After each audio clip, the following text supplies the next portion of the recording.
आर्य युधिष्ठिर इतने चिंतित क्यों हैं? पांचाली, माता की संध्या आरती का समय है और भ्राता युधिष्ठिर माता के लिए प्रतिदिन पुष्प लाया करते थे। बस यही चिंता है अब कि माता के लिए पुष्प उनका कौन सा पुत्र लेकर आएगा।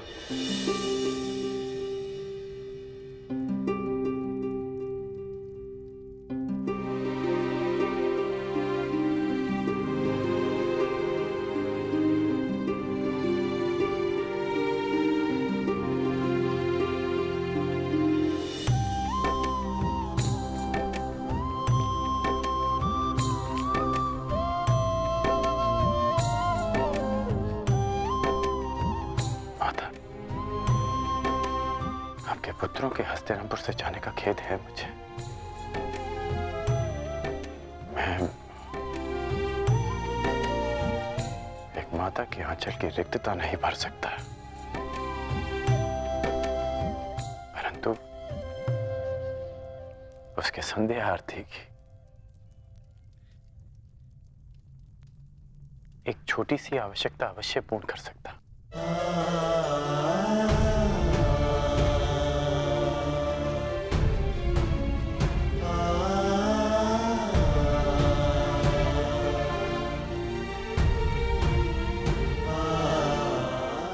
बहुत चिंतित होकर उस बंजर खंडव प्रस्थ में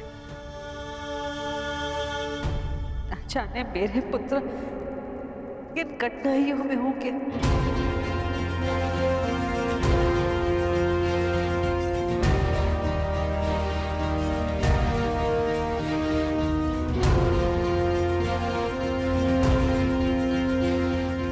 तो इस बात की मुझे कोई चिंता नहीं, क्योंकि मैं जानता हूं कि सहायता उनसे अधिक दूर नहीं।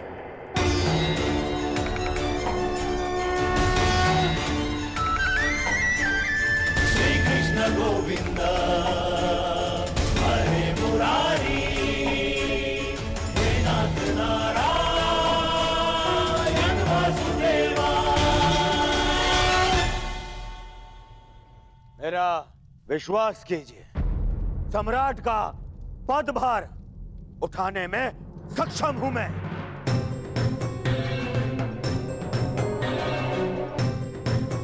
यदि ताचरी अपनी अनुमति और आशीर्वाद दे तो मुझे कोई आपत्ति नहीं पुत्र।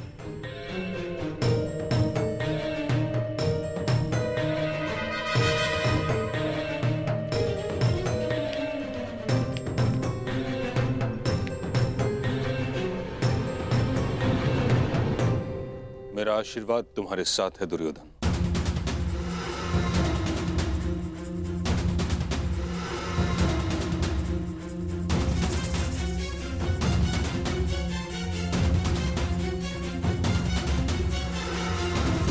किंतु मेरी अनुमति नहीं।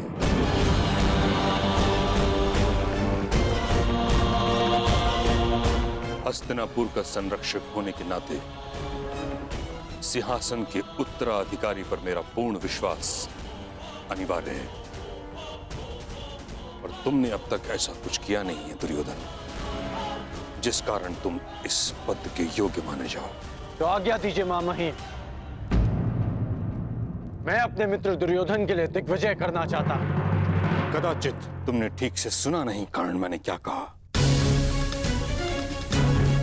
मैंने कहा दुर्योधन को स्वयं अपनी योग्यता सिद्ध करनी होगी।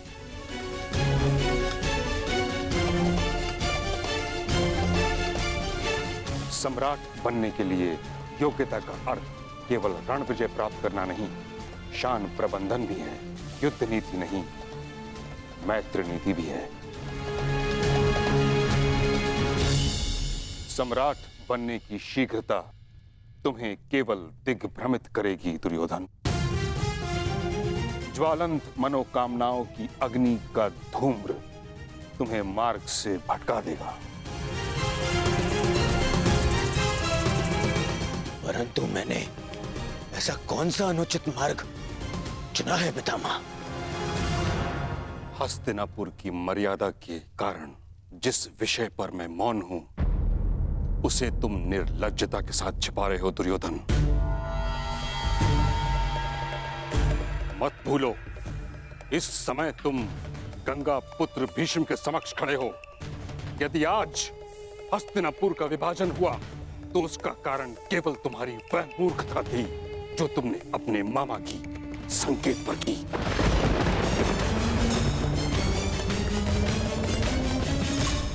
लक्ष्य ग्रह की अग्नि में हस्तिनापुर को जलते हुए नहीं देख सकता था मैं।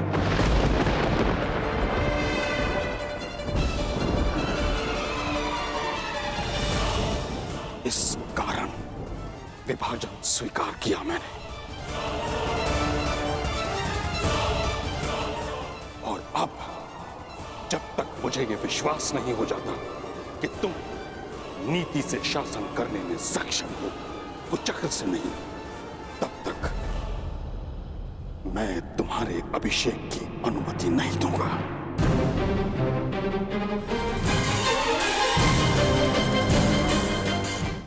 जब तक मुझे यह विश्वास नहीं हो जाता कि तुम नीति से शासन करने में सक्षम हो, कुचक्र से नहीं, तब तक मैं तुम्हारे अभिषेक की अनुमति नहीं दूंगा।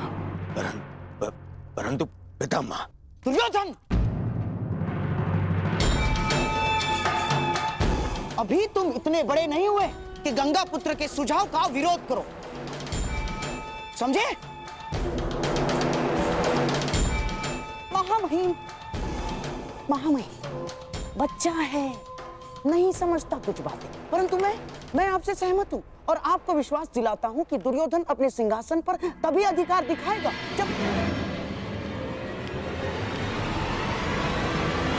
वो आपकी परीक्षा की कसौटी पर खरा उतरेगा। महामहिम,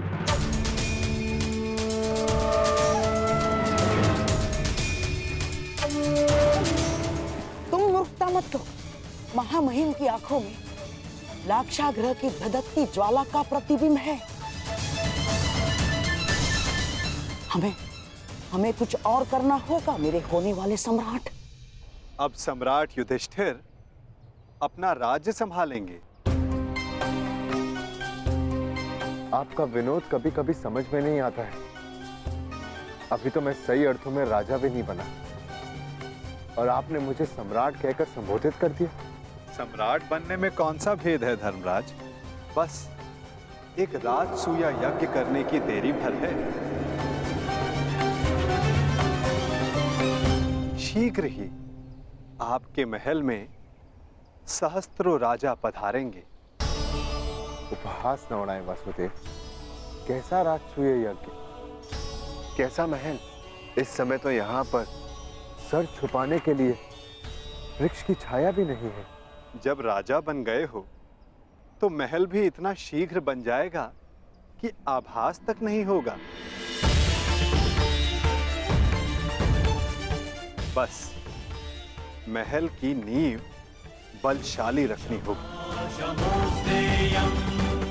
और इसके लिए मुहूर्त विचारने का समय नहीं है धर्मराज। बस मेरे कथन पर विश्वास कीजिए और तैयार हो जाएं।